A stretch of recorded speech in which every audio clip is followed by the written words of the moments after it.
अस्सलाम वालेकुम क्लास। आज का क्लास पढ़े जो टॉपिक कर रहे हैं डेसिमल्स एंड परसेंटेज जो को यूनिट नंबर 4 आए उनमें स्टार्ट कर रहे हूं जब दहाई अणपूर 30 सैकड़ो असा अणपूर पढ़ी आया से हाने जे के डेसिमल में अणपूर पढ़ना है जे के दहाई अणपूर चना है तो वो केड़े तरीके से शो करना है ताए मां समझाने की कोशिश कंदम। पहले ना फ्रैक्शन में पढ़ी आया भांगन में हाने तक भांगन में बियो जो को हुंदा जो हुंदा पॉइंट्स में हुंदा ठीक है पॉइंट्स में केड़े तरीके से हुंदा हाने ता नंबर लिखला ए 111.111 छोदाने के एक पढ़नो हुंदो असा के 11.111 ठीक है जी सर। ऐसा जो शुरू में आप पॉइंट का बोलता है कि ट्रेड डिजिट्स दे सको था ठीक है ट्रेड डिजिट ता दे सको था एटा दे देना ठीक है। हाने ता हिन के ता हिकु करे के लिखाऊं हाने 100 वना 100 हाने में 100 तो शाबाश जे में ऐसा पे बढ़िया है प्लेस वैल्यू ठीक है प्लेस वैल्यू बढ़िया है प्लेस वैल्यू छात्र 100 से छात्र लो ये थी तानी 100 रुपए 100 में 100 रुपए थी जी सर ठीक है। हाने जो 10 मन डहा को ने छात्र लो बुढ़िए को बुढ़ा को तो मना 10 थी दो हाने में जे तो यूनिट वंस जितना यूनिट चनाव जे समझ ना एका चनाव एका वो थी असा जो हिकड़ो माना हाने हिकु डा को 100 घणो थींदो 111 थी तो ठीक है। हाने चलो 10th माना 10 हिस्सो ना किए चनायो किए बयान चनाव 10 हिस्सो को ने किए 10 हिस्सो 1/10 हिकु जो 1/10 हाने साने के निश्चित में छाड़ी जावे जेकर ना मथे आनी ना तो 0.1 खणी ना जे जगह ते पॉइंट दीदावे ए सागोई 1 जगह ते अची माना हिकु 0 आ ते माना हिकु पॉइंट दीदावे ठीक है। इन जगह सा पॉइंट दीना सा 100 दियो हाने 100 माने 100 दियो ठीक है। हाने 100 के नाले 1/100 खाली बराबर थींदो 0.01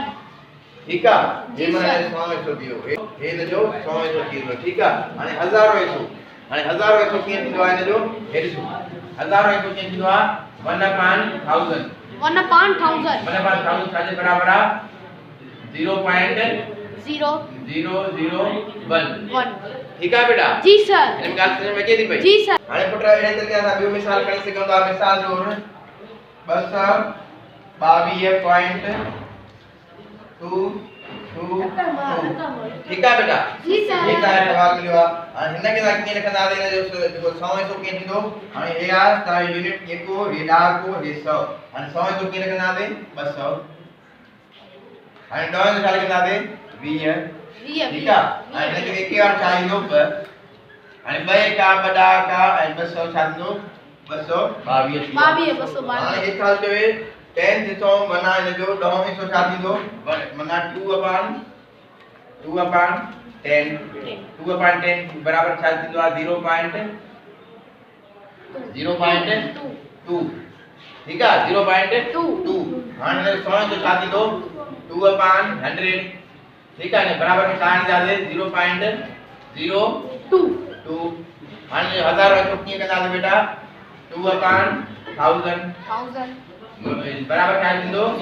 0.002 ठीक है बेटा जी सर। अच्छा ये बात समझ जी सर के एड़े तरीके से बयान करना मतलब ये शिकल छाजे बराबर है 2/10 0.2 के बराबर है। अच्छा ये बात समझ में कोई भी नंबर मिली तो ने वो ता बुधाए तो बुधा वो छाजे बराबर हुंदो ठीक है। हां मिसाल तो ता कोई सवाल मिली तो ने मिसाल तो हाने दा मिसाल तो 3.33 ठीक है। हां इने के छाके 100 छाती दो 100 आर छान दो ये एका डागा 100 छाती दो 300 दियो हाने 10 छाती दो 3 ठीक है ना मकानी बोल जो था पढ़िया है ना मकानी बोल प्लेस पे दी ने प्लेस में नाम दा दिया ये ना इन प्लेस में छान दो 3 ठीक है। हाने 9 तो छाती दो 100 10 था ना 10 मना 10 मना 3/10 ने बराबर में अंक छाती दो 0.3 ठीक है। पर इने जो 100 को छाती दो 3 भागे 100 ठीक है इक्वल टू हाने तो चल के 0 बना दे 0.3 आगे साजू को ठीक है पॉइंट दिया दे हिन जी पॉइंट नी हिकड़ी जी ये जे ला छा ॾींदासीं 0 ॾींदासीं ऐं 3 मथे ॾींदासीं ठीक आहे जो पॉइंट मथे खणंदा आहियूं छा कंदा आहियूं असां हिन जी जगह ते हिकड़ी जगह ते पॉइंट ॾींदा आहियूं ऐं ॿिए जी जगह ते अॻियां 0 ॾेई छॾींदा आहियूं ठीक आहे 0.3 अची वेंदो काथे मथे खणंदा आहियूं त हिन खे कंदा आहियूं हाणे जेका जे हुन में तव्हां 1000 ॾिसो 1000 छा कंदा 1000 बराबर छा थींदो बेटा ये टे रखंदासीं धागा सां टे रखूं जी सर धागा हाणे इहा थी वियो हे 0 हे पॉइंट अची वियो हे 0 ॾींदासीं ये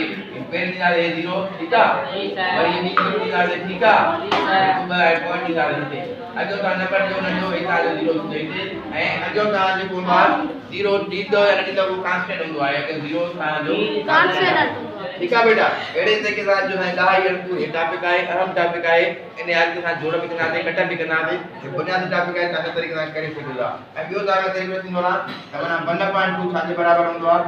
जे तव्हां छा जे बराबर कंदा त मंड करे सघो था ठीक आहे मंड कंदो त छा मिलंदो 1 के 2 सां मंड कंदो छा ईंदो 1 के 2 सां तो वञे छा ॾींदासीं 0 ॾींदासीं ठीक आहे 0 ॾींदासीं 0 ॾेई करे पॉइंट ॾींदासीं पॉइंट ॾेई करे 0 ॾींदासीं छा थींदो 10 5 ॾो 10 असां जवाब मिलियो 10 मंड आया पूरी त असां छा मिलियो जवाब 0.5